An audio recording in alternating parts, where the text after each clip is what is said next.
Everyone was able to make some time in their schedule for this presentation from Kimmy Lovano.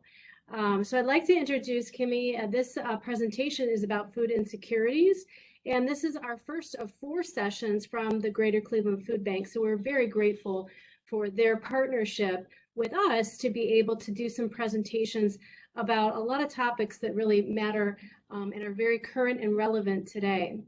So Kimberly Lovano, she's currently serving as the Director of Advocacy and Public Education at the Greater Cleveland Food Bank, where she leads efforts to engage legislators, public officials, and the general community in the fight against hunger. She also manages efforts to expand and protect national, state, and local nutrition programs, as well as programs that improve the health and well-being of those served by the food bank. In addition to her work at the food bank, Kim serves as the co-chair of the Cleveland Cuyahoga Food Policy Coalition and is a member of the Council on Older Persons, COOP. So without further ado, Kimberly, thank you so much for being here virtually with us today, and I'll let you take it away, and then after we'll have some time for questions and answers. So thank you, Kimberly. Wonderful. Thank you so much for the introduction. Thank you for having me here with you today to kick off the series with the food bank. Hopefully I will do the rest of the team justice. Kicking this off, welcome to my home office. I'm actually usually in the office in Cleveland, but today I got to work remote, which is actually quite nice. So welcome to my home office, which has lots of windows. So I am the Director of Advocacy at the food bank. I have been there for about 10 years, and a lot has changed in the 10 years that I've worked at the food bank. A lot of new innovative approaches to tackling food insecurity and exploring the root causes of why folks are food insecure. So during our time together today, my goal is to talk a little bit about the food bank, what we do, what our mission is, what a food bank is in general, because there are about 200 food banks across the country and 12 right here in the state of Ohio. And then we'll dive a little bit deeper into food insecurity and what new innovative approaches are being used.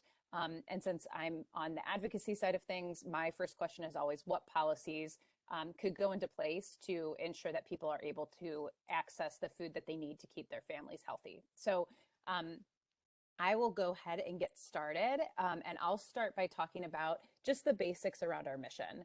So for people who have been to the food bank before, you likely know that we look like a large Costco or Sam's Club or BJ's. We are a large food distribution center. We are essentially a large warehouse.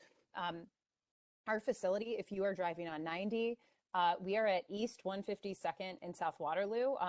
If you're taking 90 and going out towards the Pennsylvania border or out towards Lake County, you'll see the food bank right from your car. If you're driving east or west, right off the highway, it says Greater Cleveland Food Bank, so you can't miss it. And our food bank, the photo that you see here, this is one aisle. We have more than 20 aisles in our warehouse, just to give you an idea of how large our space is. And that is a dry storage aisle. So that means that it's food that's shelf stable. It doesn't need to be refrigerated or frozen. But to give you an idea, about 2/3 of the food that we distribute at the food bank is actually perishable. So things like meat items, protein items, fresh fruits, fresh vegetables, those are the things that we know people want the most. Most folks do prefer, and we've done a fair number of studies to find out what people want, and that is the most popular food item is actually fresh fruits and vegetables. So 2/3 of the food that we distribute is perishable. So what you don't see in this photo is all of our cooler and freezer space, which is about the size of 3 NBA courts, to give you an idea of how large that space is. But our mission is pretty simple, although it takes a lot of work throughout the community, and that's to ensure that everyone in our community has the nutritious food that they need every day. Now, we do that by operating as a nonprofit food distribution center. So we collect and store food to distribute to hunger relief partners across our 6-county service area, which I will talk about in a moment. There are 200 food banks across the country. Every food bank is different. Like I mentioned, our food bank serves 6 counties, but there are some food banks like the one in Alaska. They serve the entire state. So they have to do food drops from planes just because it's such a rural community. It's really interesting just what different food banks do to get food out to some more rural areas. But there are 12 of us throughout the state of Ohio. We work really, really closely together. I'm on the phone with them on a pretty regular basis, just finding what works, what doesn't work, and finding honestly how we can work together to make sure that with Congress and DC and with our state legislators, that they understand what the issues that are being lifted across our state and across our country, and what will actually work to help people be food secure. So Feeding America, I think, is a pretty well-known organization. That's the logo that you see on here.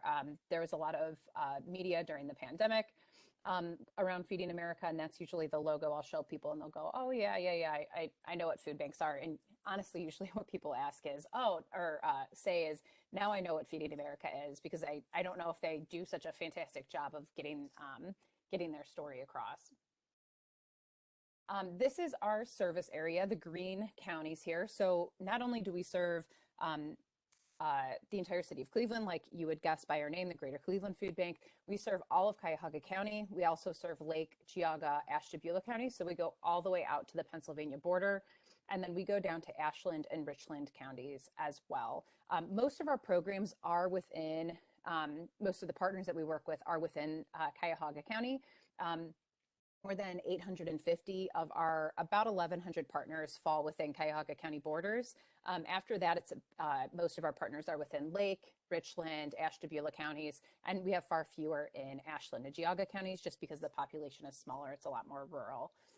But the way that we operate, instead of having everyone come up to the food bank in order to get help, if someone is not able to go to the grocery store and buy food for their families, and we'll dive into some of the reasons for that in a few minutes.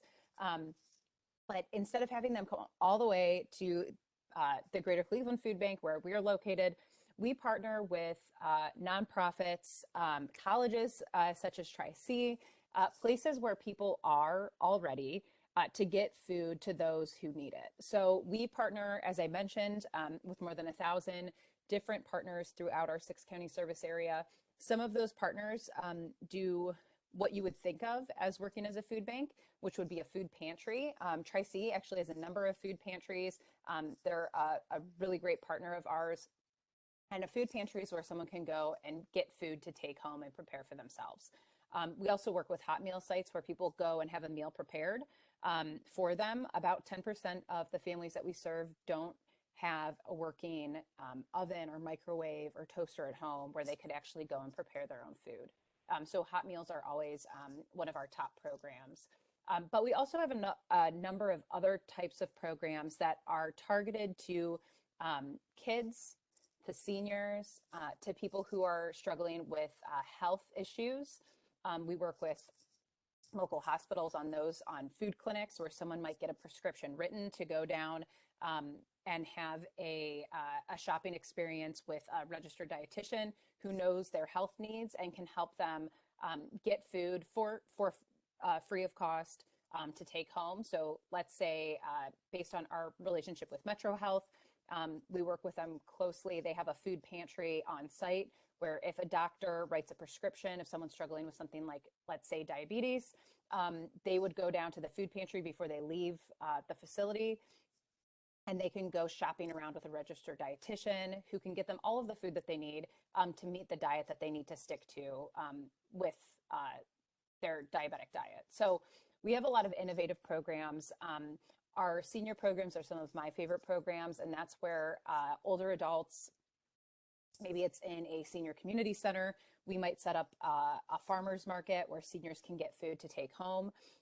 We also have partnerships with senior apartment buildings so that older adults don't even need to leave their apartments in order to get food. And if for some reason, if they can't get down to the lobby to pick up food in the kind of farmer's market style setting that we set up and partner with, we've had cases where we'll just take the food right up to a senior's door. We'll knock on the door and have a box of food ready for them if they're not able to make it down to the lobby. So that is my one of my favorite programs during my time working at the food bank. We also work with a number of schools, with libraries, Cleveland Public Library, Cuyahoga County Public Library, to make sure that kids have food after the school day has ended, and also during the summer months. So we try to really make sure that people have the food that they need at all stages of life.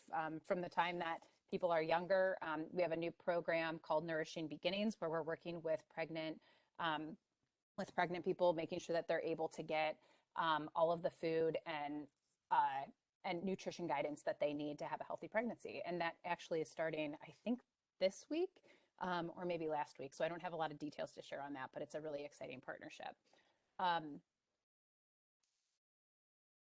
So in terms of who we are serving and who is coming to our network of partners to get help, usually what we talk about is food insecurity. And I always like to stress, and this is something that for people who are on the call, this might be something that hits home to you. This might be a new concept, but food insecurity looks very different to everyone. Food insecurity does not look the same to everyone. The USDA defines it as limited or uncertain access to enough food for all members of a household to live an active, healthy life. But it's kind of, that's a mouthful, and it doesn't really dive into what it means. So when, working at the food bank and getting to answer calls from people who are looking for food from a food program, you'll talk to maybe an older adult who has, a pack of chicken in their freezer, and that's all of the food that they have left to prepare for the week. They don't have any additional dollars to go to the store and spend. You might talk to a mom who has made 3 boxes of Kraft mac and cheese for the week. And that's how she's feeding her family, because it costs $1 to buy a box of Kraft mac and cheese. And she can't go to the store and buy a bag of apples because apples are $2 a pound. And respectfully, kids aren't going to get full after eating 1 apple. Whereas if they're eating a bowl of mac and cheese, I can tell you from my own kid, it's a lot more filling. So it's not necessarily the food that they'd want to eat, and their kids aren't getting as much food as they need. And maybe the mom, and this happens in a lot of cases, isn't getting all of the food that she needs to be healthy because she's trying to make sure that her kids are eating first. So food insecurity looks very different to people based on the situation that they're in. And based on estimates, about 1 in 6 people within our 6 counties is food insecure. But that number jumps to 1 in 4 kids, which is a really difficult number to stomach. During the height of the pandemic, we were at about 1 in 3 kids who were food insecure and did not know where their next meal would be coming from. And that's when, honestly, we had to really change the way that we delivered food. Now, our food bank, as well as the other food banks across the state of Ohio, we provide food to households whose incomes fall below 200% of the federal poverty line. Now, 200% of the poverty line, all it means is that you're doubling the poverty line. You're doubling 100% of the poverty line, which is why it's 200%. So for a single parent with 2 kids at home, it's about $46,000 per year. Now, the reason that we serve people up to 200% of the poverty line is so that if you are, so for anyone who's a single parent, I grew up in a single parent household, and budget was incredibly tight with 1 parent and 1 kid at home. But the expenses that come, especially with having a kid at home, things like childcare, medical bills, those add up really quickly. And $46,000 may seem like a lot, but if you have 2 kids at home, that goes really quickly after you've paid for your medical expenses, after you've paid for childcare, after you've paid for your rent, after you've paid for clothing, which kids grow out of every few months. It adds up really quickly. I will say that most of the people that we serve actually have incomes below 100% of the poverty line. So that's about half of this. Most families of 3 that we serve have incomes of $23,000 a year or less, but we do serve quite a number of families who make up to 200% of the poverty line. Now, in terms of our impact and the work of our network of 1,000 partners last year, just to give you an idea of what food insecurity looks like in our area. 343,000 people sought food from a food pantry or emergency food program last year. That's about 1 in 5 people in our 6-county service area. And that number is even higher in Cuyahoga County. It's closer to between 1 in 5 and 1 in 4 people in Cuyahoga County needed emergency food. That does not include kids that are going after school to get a free meal. That does not include kids that are getting meals through the summer months, or people who go to a hot meal program, because we can't actually count them. So this is certainly something that we see in our community here in Cuyahoga County. And we provided last year with our network of partners about 52 million meals. Now, one thing that I want to make sure to take note of, and something that we'll be talking about a little bit more in depth, is what the impact of federal policy has on food insecurity in our area.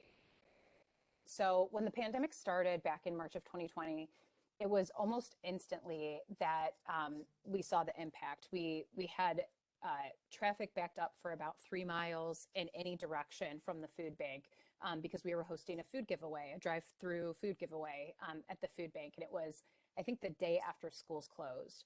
And traffic was backed up for miles because, as I think many of us understand and know and have lived, people live paycheck to paycheck in a lot of cases. So when schools close, when businesses close, that means that people aren't getting their next paycheck and people aren't able to make ends meet. And so what we did at the food bank, we saw a number of our volunteers have to stop coming down to the food bank to help us get food ready to go out. We had about 2,000 volunteers cancel over the course of 2 weeks. We had about 200 of our partners had to close their doors for one reason or another. A lot of it was involving safety. They couldn't safely give out food from their facilities. Think of places like libraries. They closed almost immediately when the pandemic hit. And so what we did at the food bank was we started hosting weekly drive-through food distributions out of the city of Cleveland's municipal lot, the Muni lot, where we usually tailgate for Browns games. And what you'll see on this chart, the green bars are one green bar represents 1 week at the Muni lot. And what you'll see here is that each week at the Muni lot, almost not 100%, but I would say about 80% of the time, we know how many people are going to be accessing food based on what federal relief packages have gone into place and when they have gone into place. So at the beginning, where the green bars start here, we saw a huge spike in people coming to us for food at our weekly food distribution. And that was because the first pandemic relief package had not passed yet. Then what you'll see, that first big peak of in March of 2020, the first like really tall green bar that you see, and then it goes down. It goes down because the first round of stimulus checks went out and extra unemployment went out. That was an extra $600 a week. And then our numbers started to fall. We thought that, by summer, we'll probably be out of the Muni lot. We won't need to do food distributions anymore. But then what we saw, and you'll notice there, like at the beginning, there's kind of a U shape. Things start to go back up as soon as the extra unemployment expires. That was in July of 2020. And then we saw things tick back up. The like super high green bar that you see on the chart is households that were served in Thanksgiving of 2020. We served about 5,000 households in one afternoon. But you'll see for the rest of this chart here, if you're able to read this font, it's itty bitty just because we had to reflect 2 years in one chart. But if you look at the chart, you'll see that things start to go down again once the second stimulus checks went out. Once extra unemployment resumed, the numbers started to go down again after the third stimulus checks went out. And then things started to even out when the child tax credit payments began, which were a real lifesaver for families. It was about $250 to $300 a month starting in July of 2021, went out per child to families. So if you had a kid under the age of 18, you were getting a monthly payment. And it was essentially just your tax cut you were getting in advance of when you usually do when you file your taxes during the spring every year.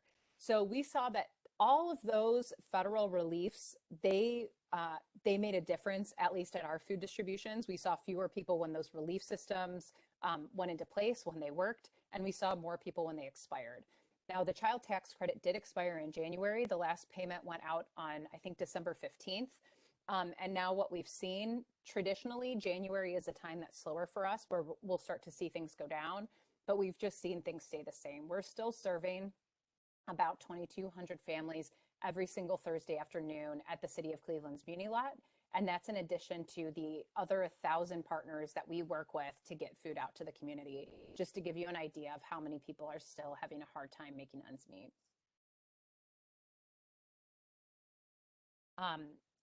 Now, these are some of the numbers that I've seen that have really stuck out to me that I think tell the story of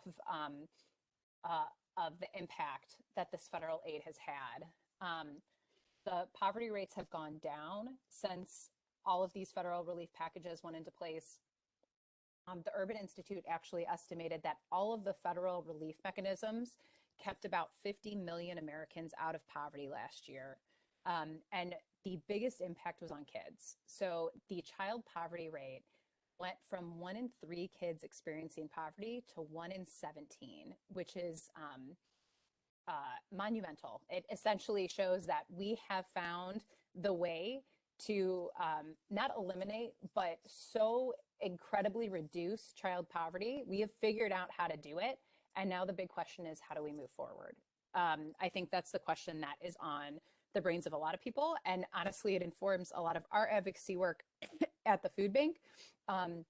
We've been doing a lot of talking to our members of Congress about the child tax credit, the credit that I mentioned before, where people got $250 to $300 per month per child from July to December, because we know that that worked. We know that that reduced child food insecurity, it reduced child poverty, and about 60% of low-income families used it to pay for groceries.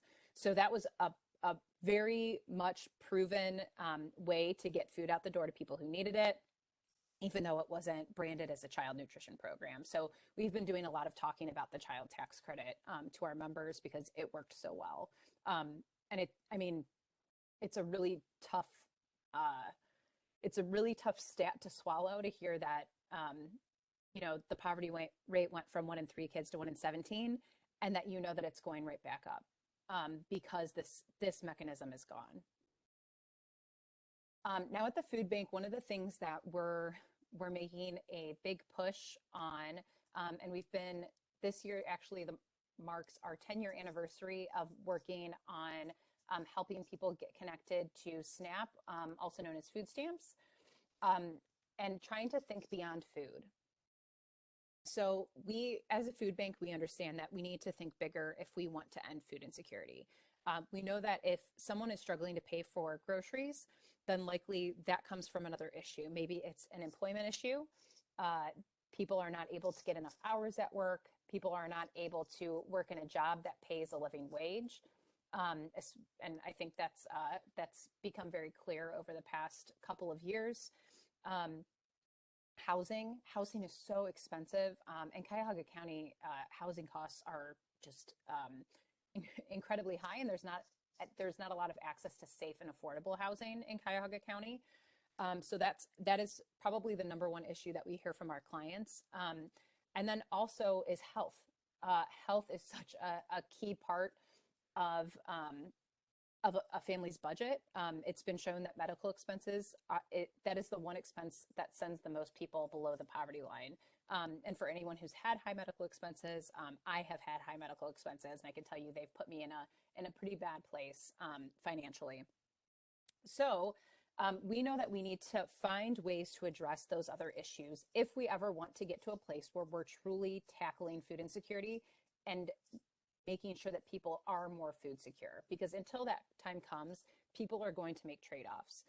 We often hear about families, and especially older adults, who skip filling a prescription because they need to pay for food, or people who don't make their rent on time because they needed to buy groceries for their kids, or people who are, their electric is off but their gas is on during the winter, and then they swap during the summer months because they can't afford to have both at the same time.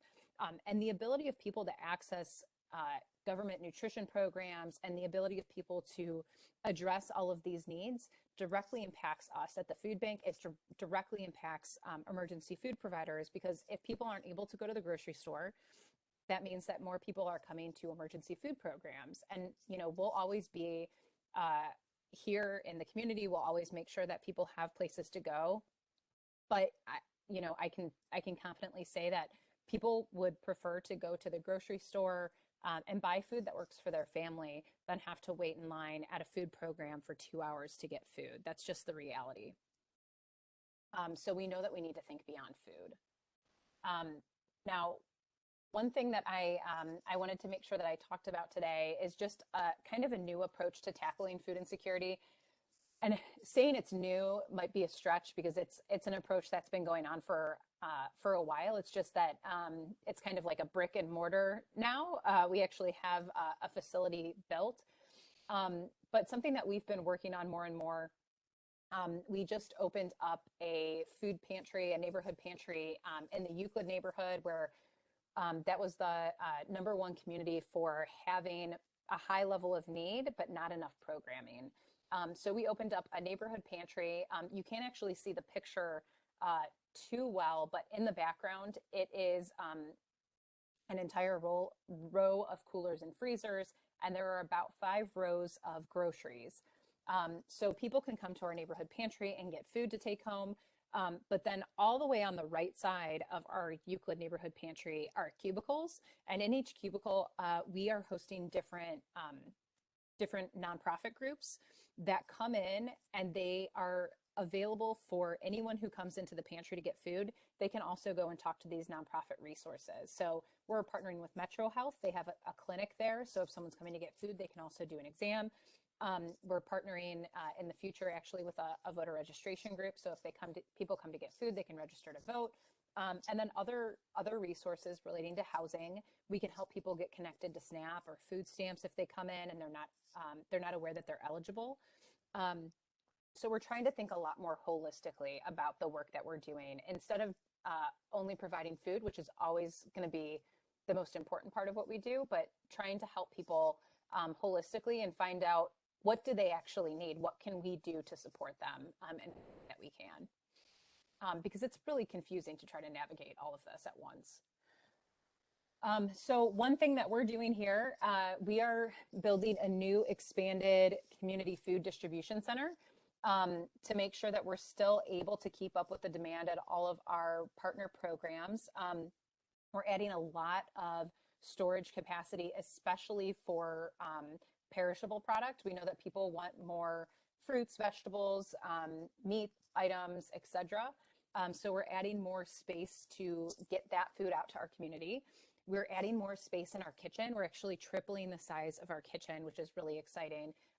We currently partner with a number of senior meal programs where we prepare senior meals and we freeze them, and then they go out to be delivered to older adults.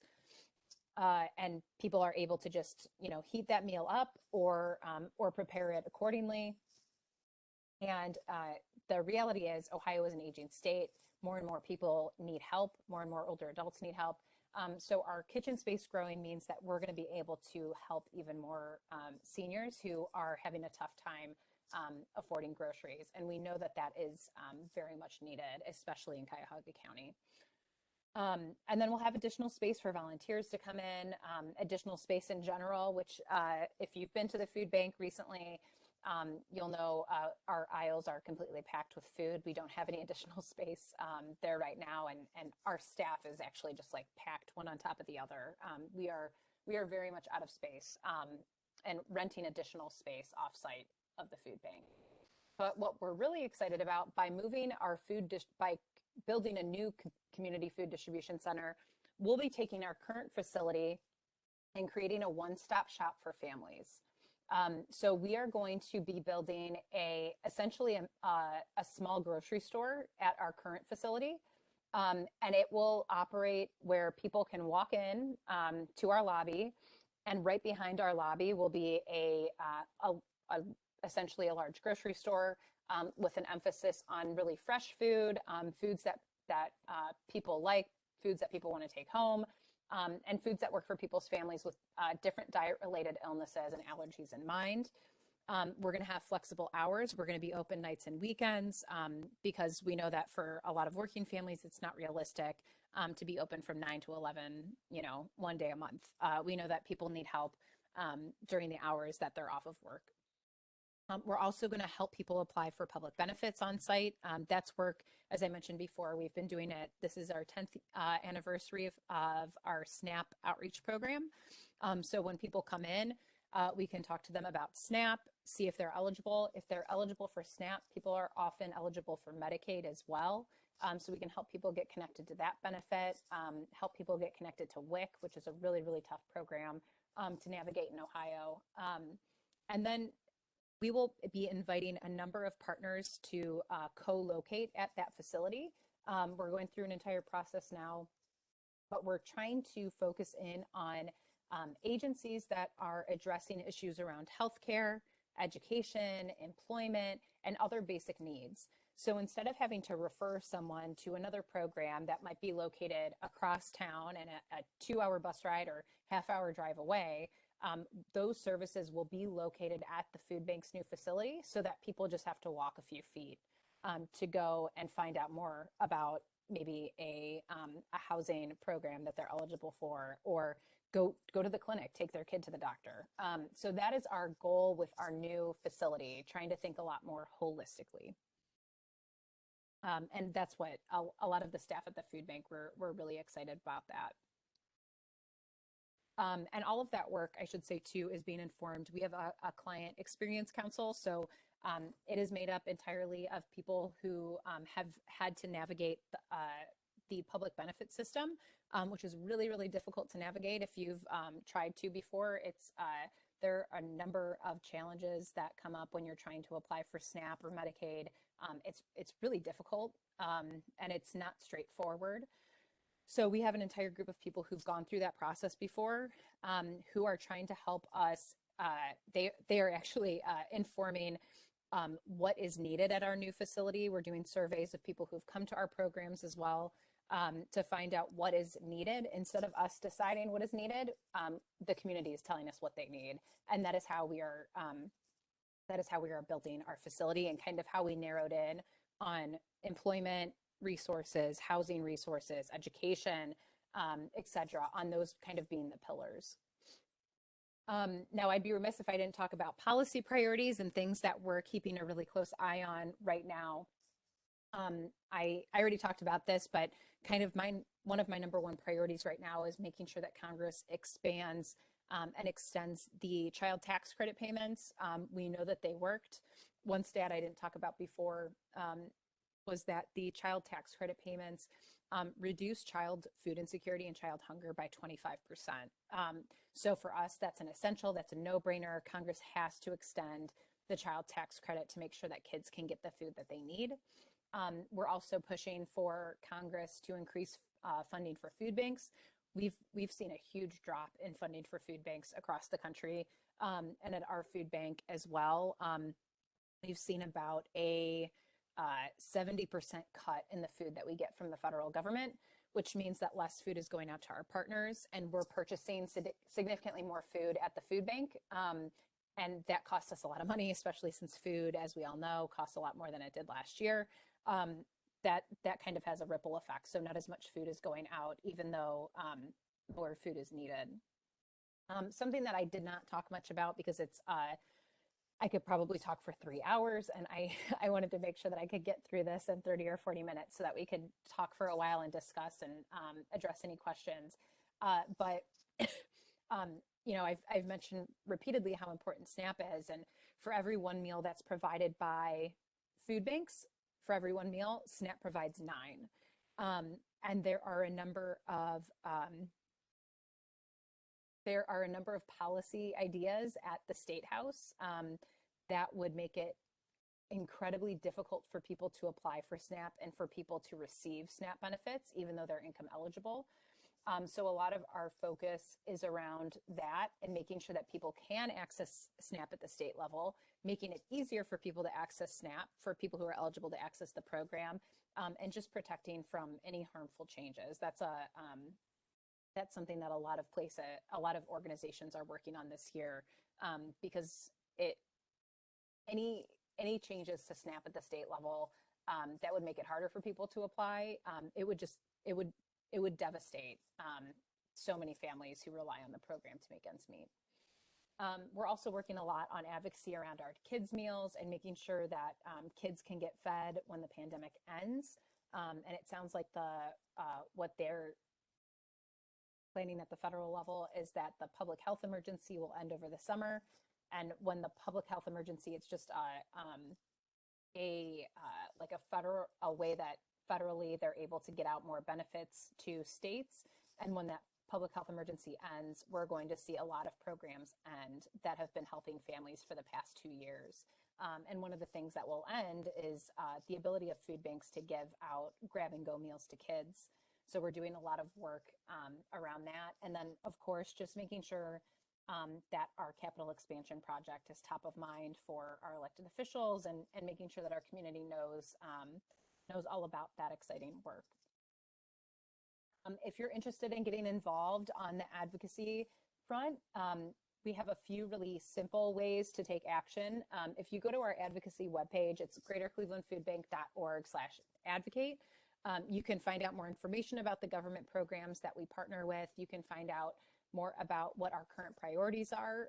Like I said, I mean, I honestly, I could talk about a lot of the federal advocacy opportunities and state advocacy opportunities for a few hours. And so if you're interested in learning more, there's a lot more information on our website.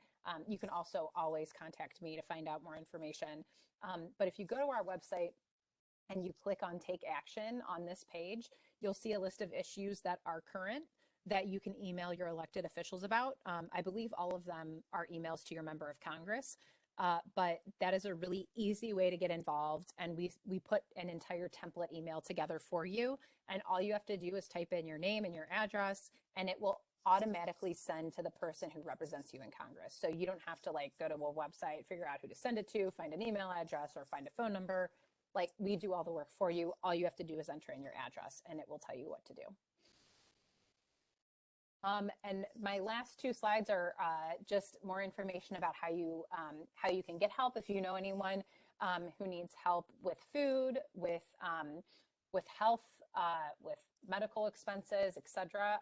We have a help center where we can help people apply for all of those programs or get them connected to a food program in their neighborhood. We have a list and a map of all of the places that people can go to access food. And then if you're interested in learning more about how to volunteer, how to donate, how to advocate, all you have to do is go to our website. And there are 2 buttons at the top of our website. One says Give Help, one says Get Help. So we try to keep it pretty straightforward.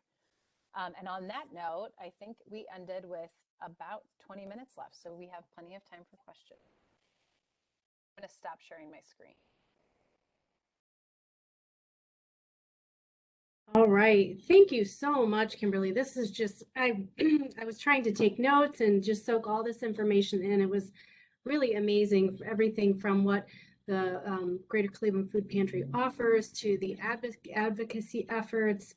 I encourage everyone on the line to either unmute yourself or put a question in the chat and ask any questions that you have.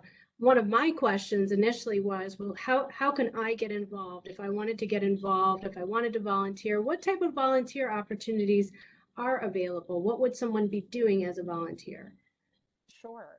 So we have a number of different volunteer opportunities. It breaks down into 3 big ways you can volunteer.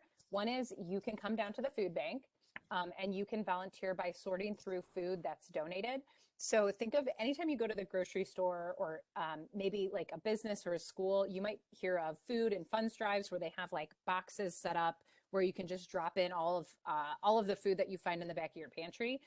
someone has to go through all of that, and that is our volunteers. So they go through all that food. They make sure, the dates line up, it's safe to give out. They make sure that it's not dented in the middle, food's not oozing out, etc. So they go through all of that for us. So you could do that. It's actually really fun. I've done it a few times. I really enjoy it. It's a good way to just shut your brain off for a little bit and do something. I think it's relaxing and it's just very fun. You can come to the food bank as well and work in our kitchen area where you would either pack cold lunches for kids or cold breakfasts for kids, or help prepare warm breakfasts and lunches for kids. That's also really fun to do because you know that everything that you just did volunteering is going out to a kid that needs help the next day. And then finally, you can go down to our Muni Lot distribution. That is also, I think volunteering is just, we try to make it as engaging and as fun as possible. But it down at the Muni Lot, you can volunteer by either loading food into cars of people who come through our drive-through distribution, or you can help people check in. So it depends. I like laughing to myself because I find it exhausting to have to carry boxes for like 5 hours straight and put them in people's cars. But it's a really good workout if you're into good workouts. I am not. So I prefer to help people check in. You can talk to people as they're coming in. And like essentially when someone comes to our Muni Lot distribution, they register ahead of time. And then when they pull up, they just have a number sitting on their windshield. And all you do as a volunteer is you type it in on your phone and you hit a check mark, and it means that they're checked in and ready to go. So it's super simple. So if you like to be outdoors, come down to the Muni Lot. If you want to be inside, come down to the food bank. And you can find out how to volunteer online. Perfect. Thank you so much. So many great opportunities to get involved. We do have a question in the chat from Beth. It says, when will your food distribution center be completed? Good question. So the new community food distribution center is on track to be completed this summer, late summer, I would say August, September timeframe. And then the kind of one-stop shop for families that includes renovating our current facility on South Waterloo. That will be done in fall of 2023. So already next year. It sounded like a while away, but next year sounds a lot closer. Perfect. Great. Type any other questions into the chat or just unmute yourself. We're a small enough group where we can just jump in. I do have another question. Let's say I'm a student or a person in need of food and I'm a little bit shy to admit it. Calling that helpline, what would happen if I were to call the helpline just saying, hey, I really need some help? Not sure if I want anybody to know about it, but I know you guys serve such a broad reach. What would be the next steps of how you would help that person calling in? Sure. So our help center line is completely confidential. Your information is not shared in any way, shape, or form. What happens is if you call us, what we'll do is we'll ask you if you're receiving any benefits currently, kind of what situation you're in right now, and find out what we can do to help. A lot of the time that involves seeing if you're eligible for SNAP or food stamp benefits. So finding out what your income is, how many people are in your household, and then we can see if you are eligible income-wise to receive SNAP benefits. Right now is the absolute best time to apply for SNAP if you're a college student, because there are a number of flexibilities in place that are not usually in place. And if you apply for SNAP right now, you get the maximum benefit based on the number of people in your house, which is not always the case. And that's because of the pandemic and the fact that a lot of people are struggling to make ends meet. So now is the best possible time you could apply for the program if you've kind of been like on the fence about applying in the past. And then what we'll do after we find out if someone's eligible for food, we'll connect them to a program in their neighborhood.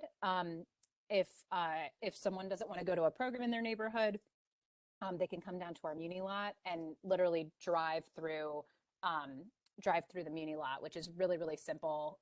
You register ahead of time, so you don't even have to talk to someone if you don't want to. It's like going and getting your groceries delivered. It's pretty seamless and easy. The only main challenge is that you have to have access to a car to come down to the mini lot. But if you call our help center and you do not have access to a car, we can get you connected to a program that can help with that too. Okay, that's great. So if, let's say I call in and I haven't applied for any benefits at all, but I just want to stop into one of the locations where there is a food pantry, would someone take information from me to see if I could have food? Or, I mean, are there stipulations to receiving? Yes. So if you're going to a food program, what you'll need to have, this is required by the state of Ohio, and we get food from the state of Ohio. So it's a requirement of ours. You will need to bring some sort of ID with you, and you'll just need to provide, like, show your ID. They'll enter in your name, your address. They'll ask you who else lives in your household. If if you know the birthdays of the other people in your household, that's great. If we're being honest, a lot of people don't know I don't know the birthdays of a lot of people, but you'll have to include that information if you have it. And then what you'll need to do is sign a document saying that you make below a certain income. So they'll show you a table based on the number of people in your household. If there are like 3 people in your household, they'll show you one number, versus if there's 6 people in your household, they'll show you a different number. And if you make below that income, you'll need to sign the document saying that you do, and then you can receive food. So it's what they refer to it as self-attestation at the state. It just means that you're saying, I make below this income. Gotcha. Great. Don't worry about bringing like pay stubs, etc. To Okay. a food program. You do not need to provide that to get food. Okay. Great. Thank you. There is another question in the chat. Are foreign students eligible for SNAP benefits? That is a great question. I'm not positive what all of the guidelines are around that. There are a lot of very specific guidelines when it comes to, first of all, when it comes to people who are not U.S. citizens receiving SNAP, and then there's a lot of specific guidelines when it comes to uh, college students. So I'm not sure what happens when those two intersect. So I would actually call our help center if you know of someone who could be eligible but would fall into that category, because they could find out. They could provide more information on that. They know all of the ins and outs of that program. Great. Any other questions? Anybody want to open their mic or put into the chat? I have a question. It's Rini. Hey, Rainey. Hi. So I like or I'm interested in learning more about that model where at the Euclid site that you have of having other community services on site. Are you modeling after something else that exists out there, or are you being innovative in that regard? A little bit of both. So we actually opened that site because we knew that we wanted to open up our South Waterloo facility with a number of programs on site. And the reason that we modeled it in that way in general is because at our help center, where we help people apply for SNAP and find out resources, that used to be, until the pandemic, it was the second floor at the food bank. It was actually a closet that was converted into this on-site center where people could call and get help. But as soon as people found out that we had an on-site center where they could come in and find out if they're eligible for SNAP and other programs, we just started seeing more and more people coming to the food. So even though we're a food distribution center, we started providing more and more direct service. And when people would come in to find out about SNAP, we'd also be able to connect them with food. And in doing so, then we would start talking about some of the other services that they may be eligible for. And we started doing more referrals and public benefits applications.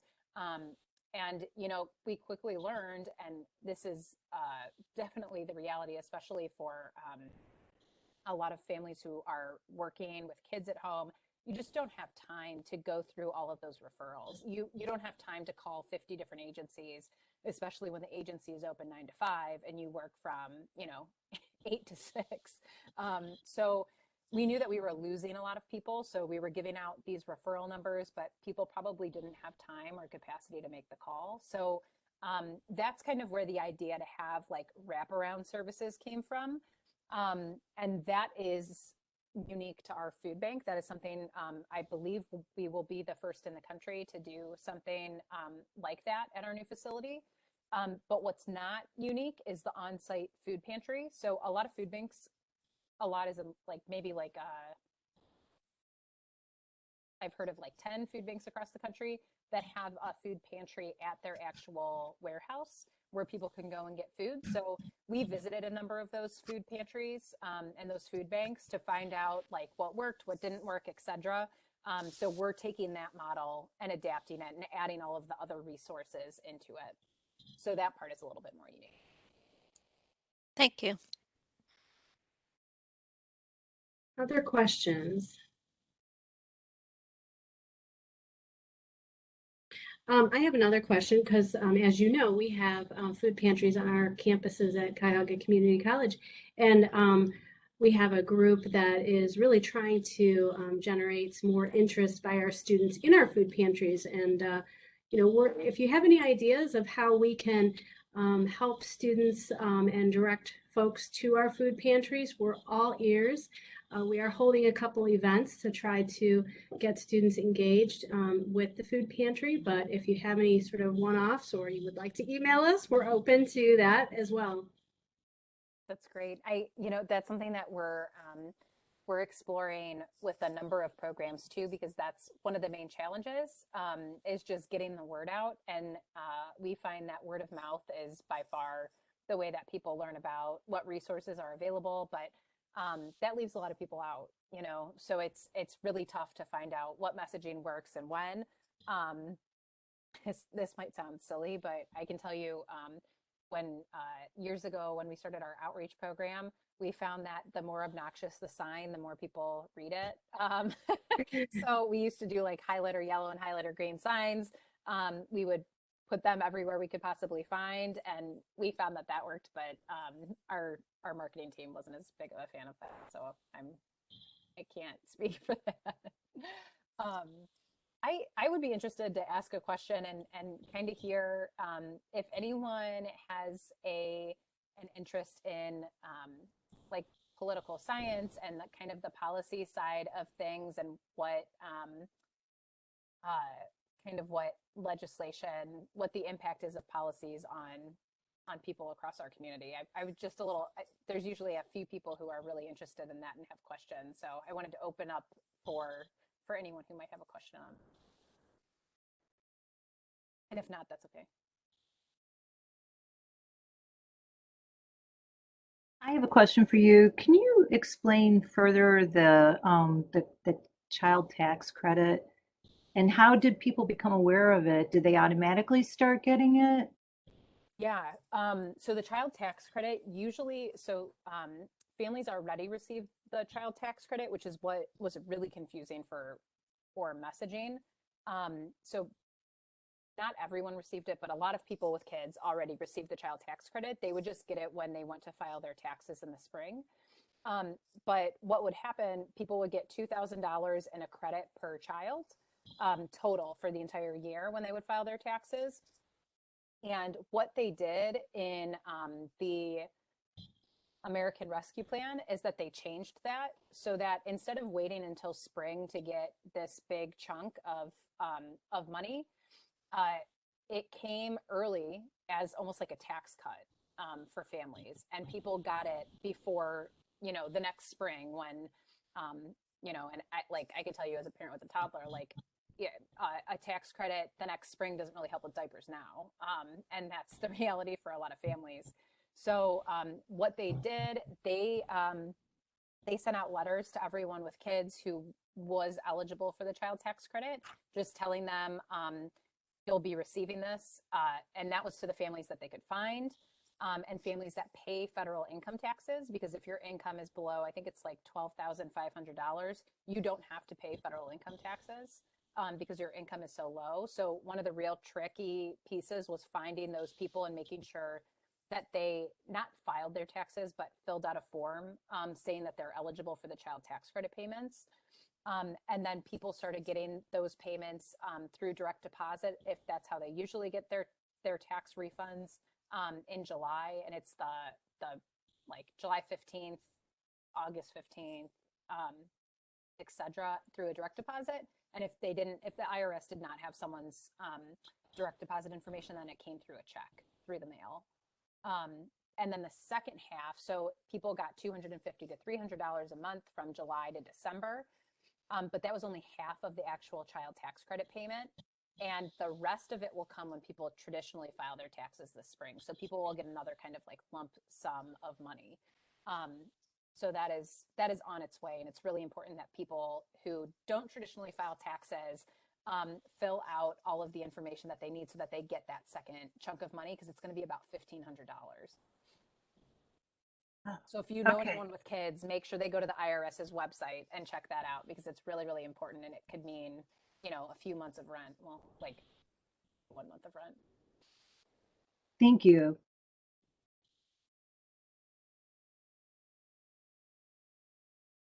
Just Please. just a policy thing that you can watch for. It's too soon yet, but so at Tri-C, we have relief funds that are helping our students during this time. They get like emergency funds that they can use for food or tuition or transportation, healthcare, whatever it is they need it for. But that will come to an end someday, so we will be kind of interested to see when that ends, how our students' food insecurity and other needs change. But that's something to just be on the lookout for.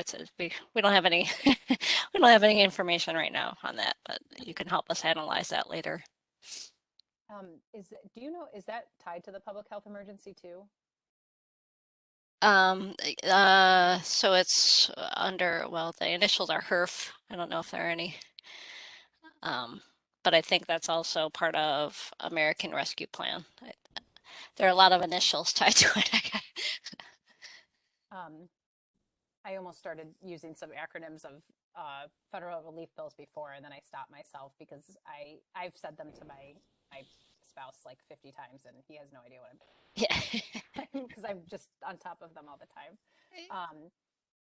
But yeah, if they're tied to the public health emergency, which I would guess they are, so I actually, right after this call, I'll go look, but I would guess that they would end when that ends, and they're saying that the public health emergency will end probably in July. So just something to keep an eye on. Yeah. Hi. Renee, Can did you you hear me? Yes.